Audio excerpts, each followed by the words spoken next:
बिजली के नाकिस निज़ाम के बायस अरबों रुपए की बिजली ज़ाया। दस्तावेजात में इंकशाफ हुआ है कि गुज़श्ता 5 साल में 122 अरब 70 करोड़ से ज़ायद यूनिट्स लॉसेस की नज़र हुए। गुज़श्ता 5 साल में 593 अरब 72 करोड़ से ज़ायद यूनिट्स खरीदे गए।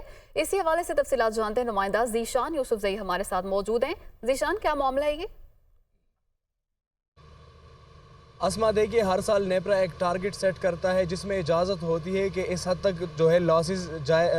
एक कंपनी को इजाज़त होती है, लेकिन हर साल जो डिस्कोज है वो उस इजाज़त जो उनको टारगेट दिया होता है उसको एक्सीड कर जाते हैं। अगर बात की जाए गुज़िश्ता 5 सालों की, तो 122 अरब और 72 करोड़ यूनिट ज़ाया हो गए। और जो नेपरा के टारगेट है, अगर उसकी बात की जाए तो वो मैं आपको बताता चलूँ, नेपरा हर साल मुख्तलिफ किस्म के टारगेट देता है। एक साल उन्होंने उसके जो टारगेट है वो 11.47% से लेके उस तक सेट किए गए हैं। साल 2023 की अगर बात की जाए तो लॉसेस की शरह 16.37%, जबकि साल 2022 में 16.82% ये शरह रही। अगर साल 2021 की मैं आपको बताता चलूँ तो 17.33% ये शरह रही है। अगर साल 2019 से 2023 तक नेपरा के टारगेट में आपको बताता चलूँ तो नेपरा ने टारगेट दिया था 11.61% से 14.22% तक, लेकिन मजमूई तौर पर जो है ये टारगेट एक्सीड कर जाते हैं। और अगर डिस्कोस की बात की जाए तो सबसे ख़राब डिस्कोस की कारकर्दगी में पेस्को और केस्को और सेप्को का शुमार होता है। वहाँ पर लॉसेस ज़्यादा होती है, और लॉसेस का नुकसान ये होता है कि एक तो जो यूनिट ख़रीदे जाते हैं